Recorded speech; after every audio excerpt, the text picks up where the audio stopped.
Hey, welcome back. Today we're going to talk about heading off panic attacks. But first, if you like my channel, if you like talking about diet and nutrition, weight loss, and special topics like this, like panic attacks and anxiety, hit the subscribe and the like and the comment and do the stuff. Because if you do the stuff, then more people will see my content, and then I'll make more content that you can like.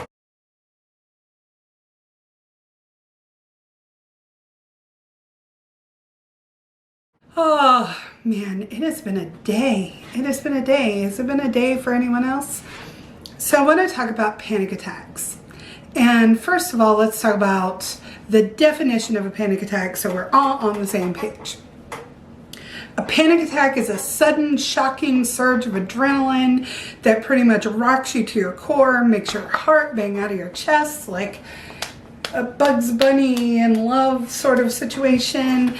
It makes you feel like you're dying, absolutely dying, dead, ceased, warped.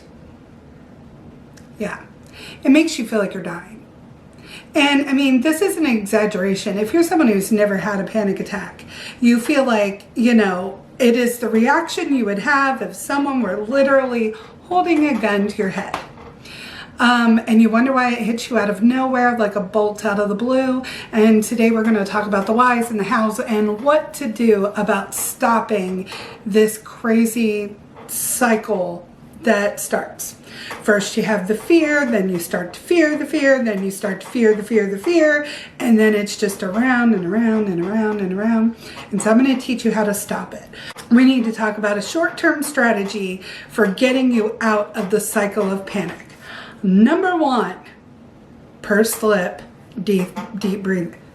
Number one, pursed lip, deep breathing.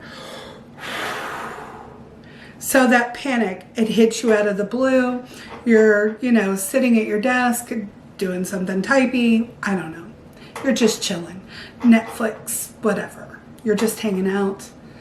And suddenly, just like that, you feel like you're being chased by a cougar. Now, not like a rock and roll cougar, not a John Cougar Mellencamp. No, we're talking about like you're in the jungle and you're booking it. That's how it feels. It feels like you're absolutely in the middle of a race for your life. And you don't know if you're actually dying and you should call 911. You don't know what's causing this, where it came from, but you are panicked. First thing you need to do, take a deep breath in. Pursed lip breathing out. Deep breath in. Pursed lip breathing out. Do that as long as you need to do it until you feel your pulse coming down. The second thing is get yourself distracted. Once you start feeling that awful fear, you're on an endless loop of thoughts like, am I dying? I'm going to die. Oh my God, what is this? What am I going to do about this? How am I going to get out of this? And the best thing you can do is grab a magazine, read your Facebook feed, get into it. Don't just stare at it while you're still going, oh my God, oh my God, oh my God. Do everything you can to focus on your best friend's baby on Instagram, focus on news stories on the news, focus on whatever you need to focus on to get yourself out of that endless loop of, oh my God, I'm going to die, I'm going to die, I'm going to die. Get yourself out of that mind frame. Then as soon as you have gotten yourself relatively calm, you don't even, let's pretend panic attack is right here. You don't even have to get yourself all the way down. Just get yourself right here. Get yourself calm enough that you can eat a snack. Because a lot of times these bolt out of the blue panic attacks, when you're not having a negative thought or panicked in general about anything in particular, they are blood sugar plunging. And it doesn't even have to be like you go from high to low blood sugar. It can just be, relative. So if you just ate something sugary for lunch or had a bunch of carbs and then it's later in the afternoon, your blood sugar just takes a dip and suddenly you feel like you can't breathe or like you're gonna die. So those are the 3 steps. If you have a history of panic attacks in your family, it could be physiological or it can be psychological. It can just be a genetic predisposition. But panic attacks are very specific surges of fear. Now, there's a long-term strategy that I followed. I had panic attacks so bad that I was pretty much an agoraphobic, which agoraphobia just means fear of open spaces. But there's a driving school car going down my street and my street is snow-packed. Good luck, teenager. There is a strategy you can follow, a long-term strategy, which is what I followed because I had panic attacks so badly that I was pretty much housebound, agoraphobic. Literally a fear of open spaces, but it really means that you just have such a bad panic and anxiety that you don't even feel safe walking outside your house, which is what happened to me. I couldn't even drive to my therapist, ironically. So here's the long-term strategy that I followed. I managed to stumble back ass.